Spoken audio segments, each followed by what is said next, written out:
where if you have too low of an immune response, the bacteria basically takes the overhand. Takes the upper hand. Yeah, it takes the upper hand. But if you have too much of an immune response, that also seems to benefit the bacteria. So there seems to be an optimal immune response.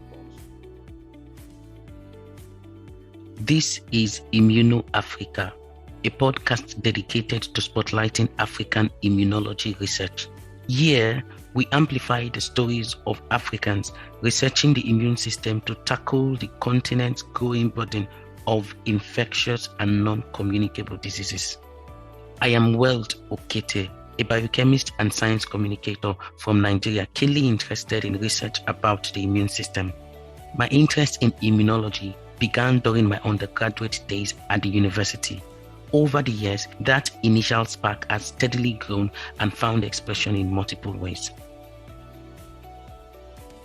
On Immuno Africa, I explore and communicate research about the immune system through the eyes, hands, and lips of the Africans who do them. Whether you are a seasoned immunologist, a budding researcher interested in immunology, or an untrained lay person, I hope the time you spend here rewards you remarkably. In this episode, I am joined by Dr. Mohamed Ahmed, a PhD graduate of the Africa Health Research Institute and fellow of the Sub-Saharan African Network for TB and HIV Research Excellence. Dr. Ahmed took an initial interest in infectious diseases. However, he dabbled into cardiovascular diseases during his MSc, before returning to his first love for his PhD. Now, having had to rethink his own choices, his research is showing scientists how to do the same in the fight against tuberculosis.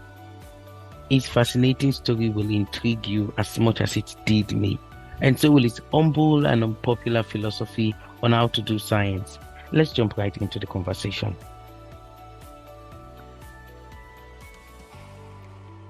So my background academically is in medical biology. So I did a bachelor's in medical biology.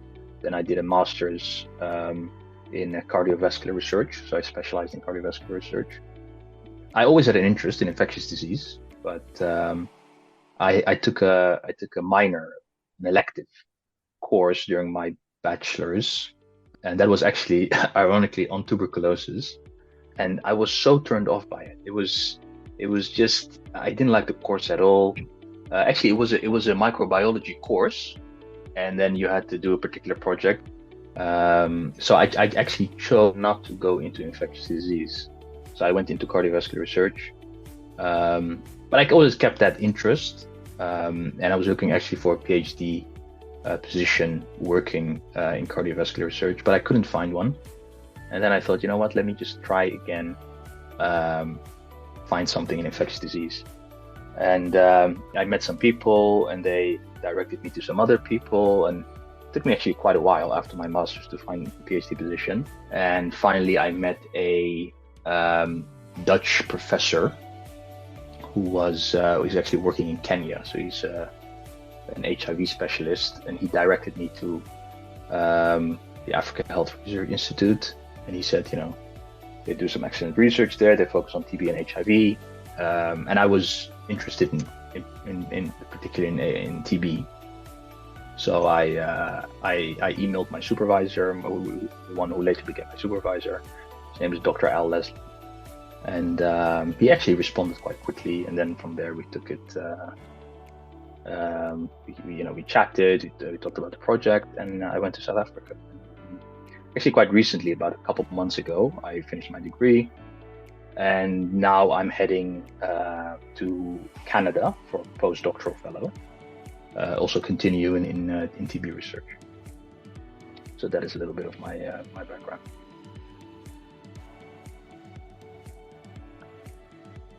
Next, Dr. Ahmed attempts to answer the question, why tuberculosis? And alongside, he provides a detailed overview of the disease, highlighting its impact, manifestations, and research milestones. I became particularly interested in tuberculosis because tuberculosis is fascinating. It's just the history of of it, the impact that it has had, and in particular, the fact that we do not have a vaccine for it. So the only vaccine that is now available is called BCG. So the BCG vaccine is given to neonates, to children. But not all around the world, mostly in those endemic regions. In the United States, for example, it's not given at all. But BCG was introduced about 100 years ago. So it was done in a kind of quasi-scientific way. So the people who came up with it, they were actually from France. They isolated what's known as Mycobacterium bovis. So the bacteria that causes TB in humans is called Mycobacterium tuberculosis. But it's part of a wider complex. It's part of a family of Mycobacteria. Okay. And that family is called Mycobacterium tuberculosis complex. So there are other strains, other variants of this Mycobacteria that can also cause tuberculosis in humans. So the most prevalent is Mycobacterium tuberculosis, but there are other ones that, for example, can infect cattle. So that's one is called Mycobacterium bovis. There are ones that infect birds. It's called Mycobacterium avium. But these bacterial strains, these species, can also infect humans and cause TB. So what they did was they took Mycobacterium bovis, so the one that causes the disease in cattle, and they put it through a process called attenuation. So they weakened it progressively. They grew it on potato skins. So the idea would be then to weaken it that way and to make it less virulent. So if you would put it back in a cow, the cow would not get as sick. It loses its ability to cause disease. So they did that for 13 years, I think. So for 13 years, they were basically growing these bacteria constantly, continually. At the end of it, they came up with a bacterial strain that was significantly weakened. And back then they didn't have the tools, but then later on, we found out that actually what happened was there was a genetic reconfiguration of the bacteria. So a lot of these genes that cause particular damage in humans, in Mycobacterium tuberculosis, and are present in Mycobacterium bovum, were lost during this process of attenuation. So they basically gave it to babies, and from there on they realized this is actually effective in preventing TB disease in children. When children get TB, when they're infected with the bacteria, Mycobacterium tuberculosis, what happens is that if they're not given BCG vaccine, there's a very high chance that they progress towards what's called primary tuberculosis, primary TB. So primary TB is you get infected and there's very little immune resistance because obviously the child doesn't have a fully developed immune system yet. So the bacteria basically has free play. So the bacteria can multiply and it can even spread to different organs. TB mostly affects the lungs and it can spread to different organs. And as a child, the immune resistance, it's very weak. So BCG prevents primary TB. So it prevents the disease when first exposed to the bacteria. But then as you grow up, you become an adult, BCG does not afford that same type of protection. So adults are not protected from TB disease with BCG. What everybody's looking for now is a vaccine that can prevent disease. I mean, they're different endpoints, they're different goals. Some are interested in preventing infection. So that means that the minute the bacteria enters your lungs or enters your body, the vaccine induces the immune system to completely eliminate it. That's one way. The other way is the minute you get the bacteria can be, can remain in your body, can multiply, but it doesn't cause a disease. So you don't get sick, you don't cough up the bacteria, you don't, because that's the problem, because the minute you cough it up, you can transmit it to others. If you can break that cycle, then you have already done most of the work, because then the bacteria remains with the one host and it won't spread. And if you if you can prevent spread, then you can in time eliminate the entire disease. Ironically, it's still the gold standard. So every new vaccine is tested against BCG. So for a new vaccine to be acceptable, deemed effective, it has to outdo BCG. It has to be more protective than BCG. Okay. And until now, no vaccine candidate has proven to be more effective, significantly effective, to the extent that we would give it to a population and we would put it in production, etc. So it's still one of those outstanding questions of infectious disease. I mean, same with HIV, right? I mean, HIV, there's still no vaccine. Although for both of them, for HIV and TB, we have effective drugs. So they're antibiotics for TB, they're antiretrovirals for HIV, and TB can be cured in most cases, although we have a problem with drug resistance. But it's a very it's a very profound intervention for the antibiotics, because it's a chemotherapy. Drugs are very hard they're very hard on the patient, and you have to take it for months and months and months.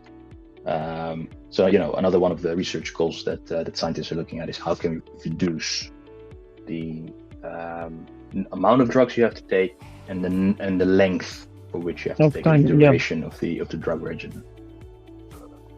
So yeah, I mean, there's plenty to do, and one of the underlying problems with that is that we don't fully understand what's called the host pathogen interactions. So we don't understand fully what happens to the bacteria exactly. Although we have an overview, and every day gaps are being filled, but what happens to the bacteria? There's a problem of. So it is estimated that about a third of the world population is infected with MTB, Mycobacterium tuberculosis. So that is based upon what's called the TST test. So that's a skin test, the tuberculin skin test. So the tuberculin skin test, it's a protein extract. Tuberculin is a protein extract of TB. You put it under the skin. And the idea is that once you have swelling, you have an induration, that means that the immune system recognizes these protein extract. In other words, your immune system has seen this bacteria before. In other words, you have immune memory, right? Based on these TST tests, it's said that about a quarter to one third of the world population is currently infected. But the fact that you have immune memory for a particular pathogen or a particular microbe doesn't mean that you're still infected with it. So, there's an entire debate going on. Is there a thing called latency? So the people who have the bacteria but are not sick. I think there's a lot to say that actually latency does exist, and latency is widespread. But people are not entirely sure now. The conventional view is that the people who are infected with TB, in most cases, are latent, and most of them, 90% of them, remain latent, and there's only a small fraction, 5 to 10%, who progress to active disease. So active disease is characterized by the fact that you cough, that you become sick. In some cases, you have weight loss. You have fever, your lung is, cavities have formed in your lung. So the bacteria hijacks, in a way, the immune system to create a hyperimmune response, which causes lung damage. And this lung damage is manifested by holes in the lung, cavities. And these cavities are basically pathways through which the bacteria can connect with the airwaves and be coughed up by the patient. So yeah, it's very complex. It's a very complex process. Exactly those interactions, and also the classifications, because there are people who are. So the idea is, you're sick, hence you are contagious. But there are people now that we know about who are not sick. They're fine. They show no symptoms, but they are still contagious. They still breathe the bacteria. There's a study out of Cape Town that showed that people still breathe, although you would say they're not sick. So, the classifications now have to be broadened. And there are no hard. It's called a spectrum of disease. Spectrum, yeah. And there are many, many, many different manifestations of TB. Okay, thanks a lot for that. I just wanted to chip in this question from the last statement you made. People who breed this bacteria and do not have manifestations of the disease, are they able to spread tuberculosis too? Yeah, most likely they are. I mean, for an infection to be established, in theory, you need one bacteria. And if a person is able to breathe bacteria into the environment and another person can inhale it, that is a transmissible event, if you will. So, although that has not been so in that study, from what I know, I can remember, is they show that they put these people on a type of breathalyzer. So they show that if they breathe into it, bacteria can be detected. Whether these people have actually caused transmission, I'm not entirely sure. But it's another one of those things that broaden classifications. Because people have these paradigms in their heads where people are either sick, they're latent, they're not infected. But there is, it's a very broad. The definitions have to be broadened. Okay, so before we proceed to talk about your research in particular, I just want us to kind of clarify. I'm not sure if it's a myth about tuberculosis, because growing up, the idea I had about tuberculosis, basically from what I heard people saying, was that people who have TB, that they cough up blood. And I remember then as a child, there was a man in my neighborhood that was rumored to have been suffering from tuberculosis, and people would often say maybe he coughs blood a lot, and then the amount of blood he coughs may fill a small cup. So I had this idea of tuberculosis that was synonymous with someone who coughs blood. So I just want us to clarify, is there any truth to that ideology that tuberculosis? Yeah, it's possible. Patients, yeah, it's possible. There are extreme cases, of course.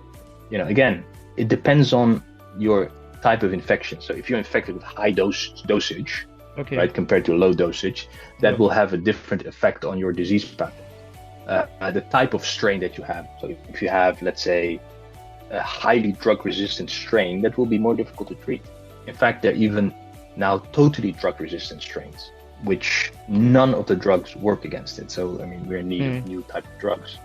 So all of that, I mean, they're virulent. So the ones that cause, severe disease, the immune system they can cope with them barely, while others are slightly more attenuated. So there's, again, it really depends on the circumstances. Yeah. It really depends on the circumstances. And the problem with TB is it's very difficult to see from the outside who has it. Unless a person is, sick and he goes to the clinic symptoms, and, and manifest symptoms, and he actually coughs up the bacteria. That's usually the way to really know that, if he can cough up the bacteria, and that bacteria can be cultured, what's called sputum positive. So if it's found in the sputum, in the spit basically of that person, then we know that person has active TB. But if you're walking down the street, I could have TB now. I don't know, maybe you could have TB now. Yeah. We're both, we're both relatively young. We're healthy, so maybe. So it's very difficult to know who has TB in the population. It's a lot of guesswork. And it only manifests when you're sick. When you're sick, usually. And then that's when treatment starts. That's when the medical intervention starts. Interesting. So I think that's even a challenge, because since you're not able to really detect the disease except there is a manifestation of the symptoms, it's possible for someone to have had that disease for longer, maybe spread it to multiple persons even before the disease is detected. Exactly, yeah. If that person has what's called subclinical TB, so he has TB he's sick with TB. He's breathing TB into the environment, but he's not sick himself. How do you detect such a person? It's very, very difficult. It's very difficult. I mean, that's why a vaccine is kind of the golden, it's like the silver bullet of this all. If you give everyone the vaccine and you prevent disease, if you prevent this person from transmitting it, or even from infection being established, although I think that's very, very hard. If you can prevent these people from spreading the bacteria, then you're finished. You're done. You have done most of the work, and you just have to then deal with the people who are currently sick, and the bacteria will basically die with them. So it's a big challenge. It's a very, very big challenge, especially if we are to believe that a third of the world population is infected. A quarter to a third, that means about 2 billion people are infected, to about 2.5 billion. If even 5%, 10% of these people get sick, that's a huge number. Yeah, that's a huge number. Perhaps we should just jump into your current research, what you did during your PhD, and the contributions you made to solving these challenges. When it comes to TB is described as being an opportunistic infection. So in most cases, the people who get sick, are believed to be people who are immunocompromised. So for example, people who are infected with HIV, people who are malnutritioned, people who have some type of underlying immune defect that causes the bacteria to reactivate. So the immune resistance, the immune system that's keeping the bacteria in check, is lost basically, and then the bacteria has free hand to multiply and cause disease. So one of the immune regulators that is indispensable for the immune response against TB, or effective TB immunity, it's a cytokine called Interferon-gamma. So interferon is a bit of a double-edged sword. So we know it's indispensable. How do we know that? Because there have been animal studies that have shown that if you knock out Interferon-gamma, if you knock out this protein, then the mice they die very quickly of TB. Even in humans who have genetic defects in the signaling pathway, so the signaling pathway that's associated with Interferon-gamma, they also are highly susceptible to tuberculosis. So we know you need it. If you don't have it, you are highly susceptible.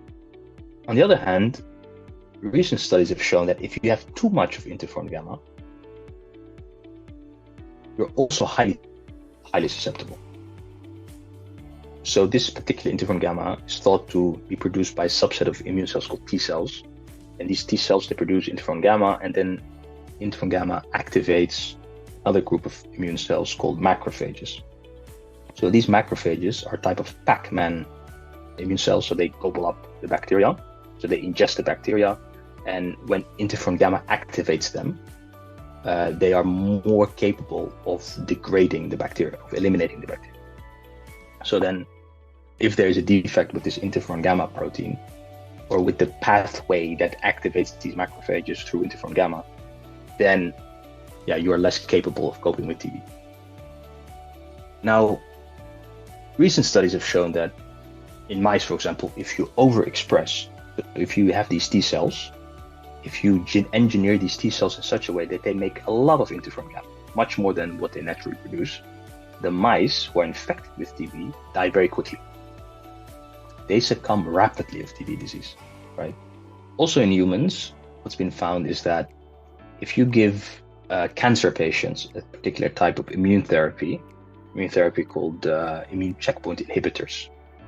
So you give them antibodies that kind of take the break of these T cells. So immune checkpoint inhibitors kind of they're kind of the brake of the immune system. They make sure that the immune system doesn't go overboard. But it's been shown that if you take the brake off for cancer, these T cells are much more capable of destroying cancer cells. So if you take the brake off, it is very, very effective for cancer. But some of these cancer patients had latent TB. And the people who were treating them didn't know this. So these people had latent TB. So what happened was you give these immune checkpoints. So you take the brake off these T cells to destroy cancer cells. But at the same time, their latent TB gets reactivated. So if you activate the immune system, somehow TB multiplies and makes the person sick again. So this kind of goes against the conventional view, which is TB reactivates because of a weakening immune system. Because if you stimulate the immune system, somehow it also reactivates. So what's going on there? So we were thinking, and we thought, is there maybe a direct effect? Because these cytokines are only studied in relation to other immune cells. They're basically part of the host, and they stimulate other immune cells. So we were thinking, is there maybe a direct effect of interferon-gamma or cytokines in general on bacteria? So we dug in the literature a bit, and we found that yes, actually there is precedence. There is studies that shown that, for example, E. coli, if you give it certain cytokines, I think it's IL-1, also an important cytokine in the immune defense against TB, then E. coli grows faster in the presence of this protein, this human protein. Another study showed that interferon-gamma, the one cytokine that we're interested in, for a particular bacteria, actually the bacteria uses interferon-gamma to become more virulent. So it becomes, I think, more capable of infecting human cells when it is exposed to this protein. So we thought, okay, considering the body of evidence about interferon-gamma potentially worsening TB disease, could it be that interferon-gamma directly impacts Mycobacterium tuberculosis, and that the bacteria uses it to enhance its own survival in whatever way? So we set out to study this, and what we found, so we worked together with another group at our institute, with the Stein lab. So I worked with a postdoc there, postdoctoral fellow at the time called Jared, and so in the Stein lab, they have a very nice setup. They look at the metabolism of bacteria, and they can look at the oxygen consumption of bacteria in the presence. I mean, they mostly study it with regard to antibiotics. So these antibiotics, they were designed, certain antibiotics are designed to basically attack the bacterial metabolism. So they look at, okay, how does this affect metabolic dynamics. Okay. So we thought, okay, maybe we can use the same setup. Instead of using antibiotics, we can use cytokine, we can use interferon-gamma or different cytokines. So what we found, that if you add interferon-gamma to the bacteria, so there are no human cells there, we found that you get an increase in oxygen consumption. So in the bacteria? The bacteria, in the bacteria. So there are no human cells, just the bacteria. So that's quite remarkable, because somehow the bacteria can sense the interferon-gamma. Now, what we did once, then we looked at other compounds. We looked at other cytokines, and we found that it is only interferon-gamma, only with interferon-gamma, that this oxygen consumption goes up. So somehow the sensing of cytokines by this particular readout that we use, oxygen consumption, is exclusive to interferon-gamma. Then we thought, okay, for it to sense it, there must be a direct contact, right? It must be direct interaction. So we wanted to see, okay, does it bind on the surface? So we did a study with flow cytometry. So that is basically to see if TB of interferon-gamma sticks on the cell surface of TB. And we found, yes, it sticks on the cell surface of TB. So we know that respiration is increased in the presence of interferon-gamma, MTB respiration. We know that it binds on the surface of the bacteria. And then we wanted to find, okay, where does it bind? I mean, does it bind anywhere, or is there a particular protein that it binds to? So we did an assay, which is called basically we did a proteomics approach, where I don't want to make it too complicated, but we isolated. We identified the protein that binds interferon-gamma. So then we have to check. We think it is this protein. So then, luckily, we had a whole library of mutant bacteria. So basically, bacteria that lack a particular protein, right? So it's all MTB that lack protein X, and the whole list of different proteins that the bacteria lack. So this particular protein that we were looking in is called MMPL10. We had at ARI, at the African Health Research Institute, we had the bacteria that lacks this MMPL10. Yeah, so now what we did was, we found, at that time we thought that we found the protein that is on the surface of the bacteria, of MTB, that binds interferon-gamma, with which interferon-gamma interacts. Okay. So then we wanted to make sure that it was that bacteria. So you have to confirm that. You have to confirm that this is the protein that you're looking for. So what you do is you use knockouts. So or mutants. You use bacteria that lacks this protein. Okay. So then you do the same thing that you've done before. So you want to look at, if I add to this mutant, if I add interferon-gamma, can I bind it? Can I see binding? No, there was no binding. If you add interferon-gamma, can you see an increase in respiration? No, there is no increase in respiration. So that already convinced us that, it is definitely this one. But to double check it, what you do is you take this mutant and you add back. So this mutant has no MMPL10. So you add back MMPL10, the MMPL10 gene. So then the proper MMPL10 is expressed by the bacteria. And then you do the same studies. And then we saw that all of these functions were restored. Okay. So then we know, fine, this is 100%. It's this particular protein. So finally, we saw that if you infect cells, human cells, with MTB, and then you add more interferon-gamma. So you add interferon-gamma to these cells, which are infected with TB, you get a higher bacterial burden. So somehow in an infection model, because alone, if you just have the bacteria and you add interferon-gamma, the bacteria doesn't grow. You don't have more bacteria. There's no higher bacterial burden, or there's no higher bacterial numbers. But if you have an infection system, you add interferon-gamma, then you do see more bacteria. So most likely the interferon-gamma is not causing the bacteria to grow faster, but it is causing the bacteria to be more virulent, to basically take off, or basically to kill, or to reduce the function of the immune cells which are trying to restrain it. If you just have bacteria growing, it's called culture broth, you add interferon-gamma. So if you compare the ones that you have added interferon-gamma to the ones that you don't have added interferon-gamma, you don't see a difference. You don't see a difference in the numbers of bacteria. But if you infect cells, human cells, and you add interferon-gamma, then you see that in the ones that you have added interferon-gamma, you have higher bacterial numbers. Why? We think the bacteria, the interferon-gamma improves the bacterial fitness, which causes the bacteria to be less impacted by immune cells.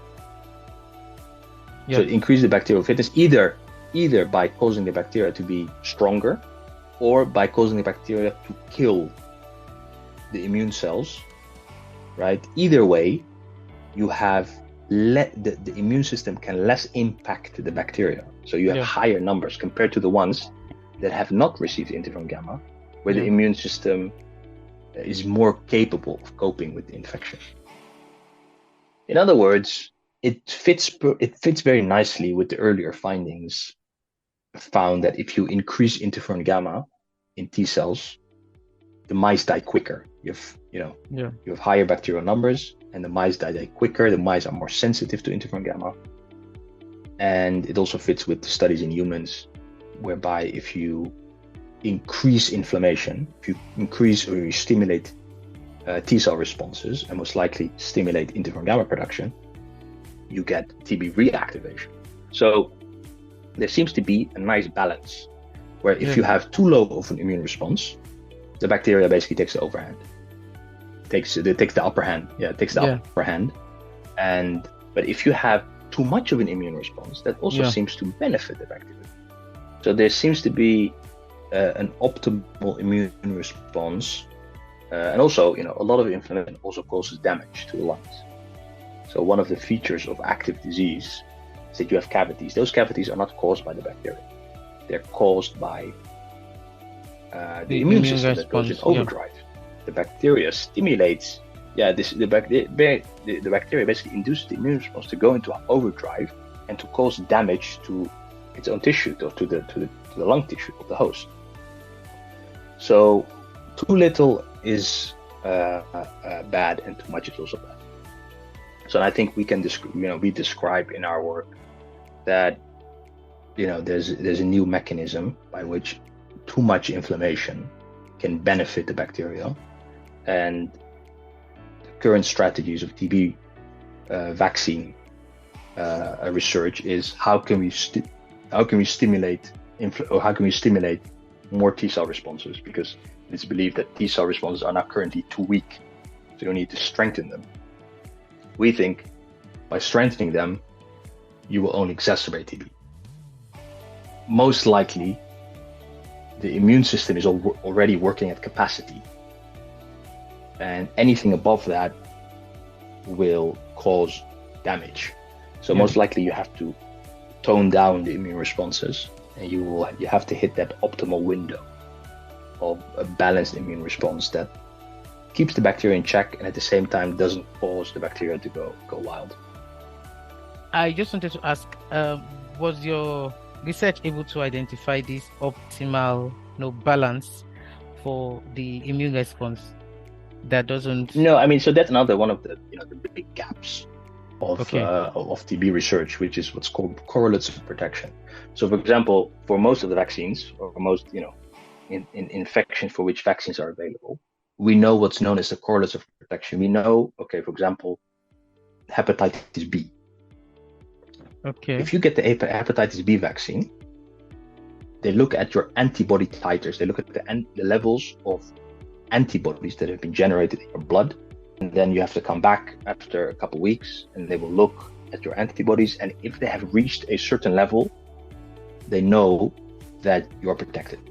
So they know that this amount of antibodies, this level of antibodies in your blood corresponds to protection, correlates to protection. So that's called a correlate of protection. We don't know what it is for TB. So we don't know what immune parameters correlate with protection, right? Because if we had known that, we can easily say, okay, the vaccine has to produce X, Y, and Z. The vaccine has to produce this type of antibodies, this level, or this type of T cells, present at there and there at this, but we don't know it, and that that's part of the complexity of TB. There's so many things at play, and also most vaccines work via antibodies. So there's antibody neutralization. Antibodies basically stick to the virus, to the bacteria, and they basically neutralize it. And then the immune system comes in and basically clears that pathogen. With TB, antibodies don't seem to be very effective. Okay, so TB is believed to be more a T cell mediated disease, or T cell mediated infection. Where T cells play the major role in controlling the infection. Again, done by a knockout study. So if you knock out T cells, you have a big problem. If you knock out T cells in mice, the mice get very, very sick. And also in humans who have HIV infection. So HIV targets T cells, a particular set of T cells called CD4s. And the people with HIV, untreated HIV, are highly susceptible to TB infection. So, TB has a lot of curveballs. There are a lot of things which it completely differs from, other infections. I mean, compared even to COVID now. COVID, we were very lucky that there's one protein against which a vaccine was developed. So the immune system, the spike protein of TB, of COVID-19, which is present on its surface. The immune system is trained to attack it, and it, produces 98% protection in people, or in the population. So there's one protein that causes that. We don't have that for TB. We don't know, what are the proteins against which the immune response can be effective. Many proteins have been tried, and they don't seem to do anything. Okay, they don't seem to be effective. So it's a very, very, very different, field of play, and it really requires a rethink, because basically we have been on the same path for the last couple decades, which is okay, boost the immune response, stronger immune response, immune response, and it doesn't seem to work. It doesn't seem to work, and we think that our study shows why that is. That if you increase immune responses, you don't necessarily get more protection. You might even get worse disease or worse infection. So in terms of therapeutics, potentially that's something that could be tested to basically find a drug against this protein that binds interferon-gamma. So if you can prevent interferon-gamma because we want interferon-gamma to be, to interact with the host side of things, the immune cells, not with the bacteria. So if you can prevent the bacteria from hijacking interferon-gamma, then you can potentially take away this disadvantage. How this will affect the course and progression of disease, I mean, we still have to find that out. But that's a potential avenue of research.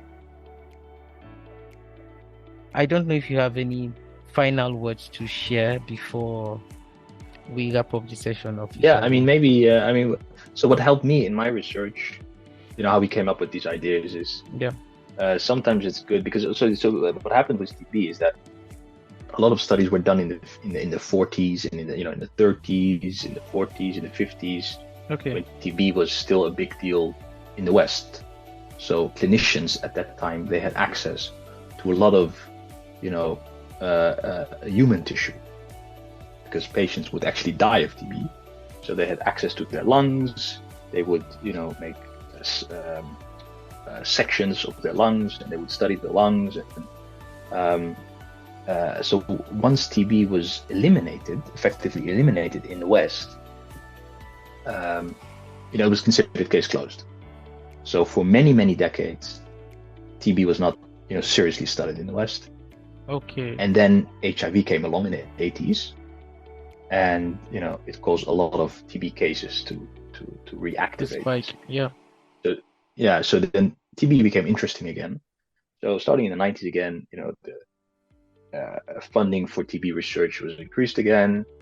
So for basically the last 3 decades, in North America and in Europe, the interest in TB has gained a lot of traction, but there has been a disconnect with the studies of the past, right? With the studies of the 30s, of the 40s, of the 50s, and they have a lot of valuable insights,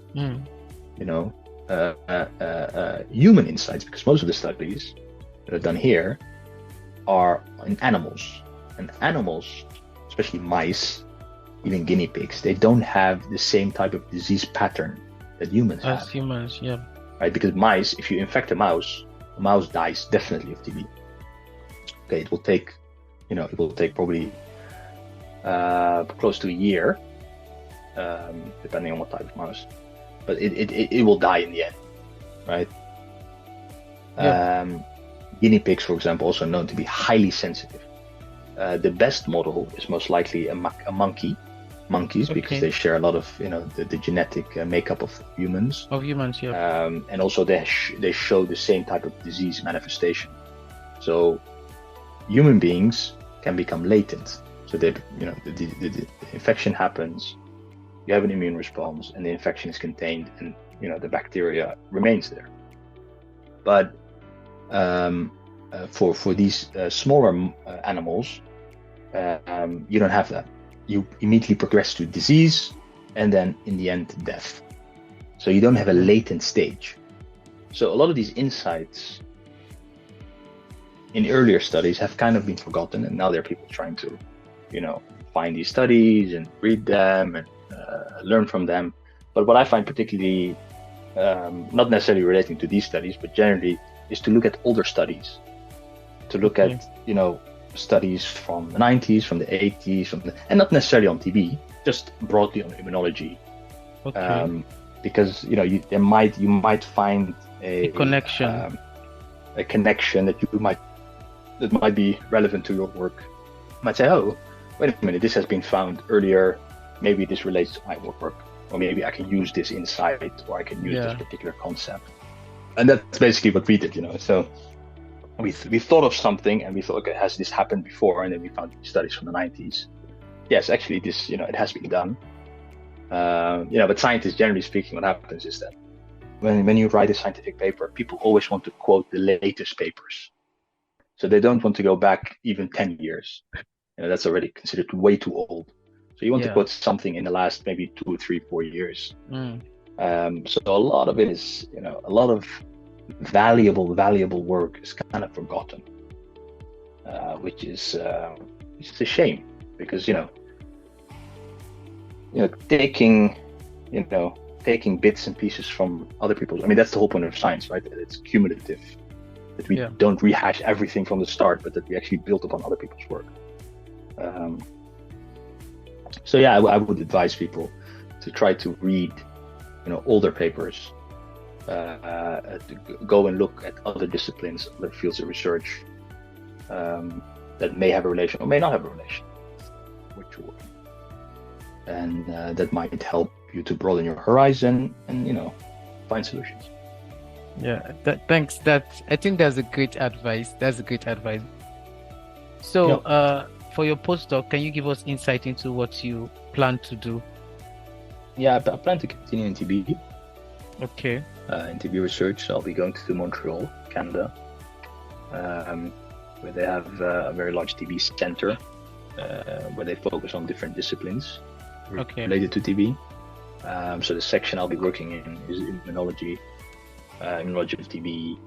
Try to elucidate the different immune pathways that are induced upon TB infection or MTB infection. And yeah, I mean, the ultimate goal is always, how, in what way can we make a vaccine? That's, that all, I mean, in my opinion, all research should be geared towards finding a vaccine. And whatever understanding helps with that is great. But the focus should always be the vaccine. Because also, most of the vaccines that have been developed, they were developed in a way that is not, what we would consider scientific today. They were basically developed in a very, crapshoot type of way. So for example, the polio vaccine, you take the vaccine, you kill it, or you weaken it, and then you inject it in people, and then you hope that produces a protective immune response. Then when these people are actually exposed to polio, then they don't get sick. So the people who did that, they didn't know. I mean, first of all, most of the immune system was unknown. This was done in the 50s, where we didn't even know what B cells were, T cells were, or antibodies were. I mean, antibodies were known by the time, but it was compared to today, very rudimentary understanding of immunity. And vaccines were developed, effective vaccines. And the irony is, we live in today where we have highly advanced state-of-the-art technologies, and we still cannot crack the code of TB. Cannot find a solution. So I feel we're very close. I think we have a lot of information. Yeah. But I think also we need to now sit down and look at this, because people are scientists. What they want to do is they want to publish. They want to produce work, and they want to publish, and they have these big grants, and they have to show something for what they have received. But I think also we have to sometimes look at all of the massive amount of information that has been produced and kind of put it together. We have all these jigsaw puzzle, these puzzle pieces, and they kind of have to be fit together. And we're now still in the process of producing a lot of puzzle pieces. But all of this stuff should be kind of synthesized. Okay, we have this, we have this, we have this, we have this piece of information, that piece of information. How can we bring this all together? How can we come to an understanding about how what a vaccine should look like? Okay, what type of response a vaccine should produce. Thank you so much for your time, and thank you for the wealth of information you've shared here today. You've provided additional insights, even outside your core research in immunology and tuberculosis. I think I must confess that I really enjoyed some of the things you've shared here. Talking about the whole idea of exploring other areas that may not be your core area and just trying to find connections, and the need to go and go back and read some of those old papers. I really appreciate. Thank you for coming to share your work, and good luck with the journey towards developing an effective vaccine for tuberculosis. This is the place I would say good night, and best of luck with your research journey. All right, thank you so much. Thank you. Yeah, thanks so much. Yeah.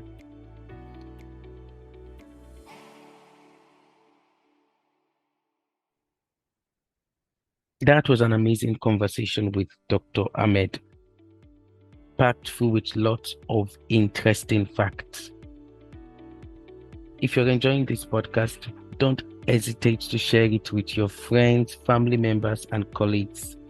And do well to follow on social media and engage with our post. It's Immuno Africa on Instagram and Twitter. Immuno Africa on Facebook and LinkedIn. It's the Immunology in Africa podcast. See you on our next episode.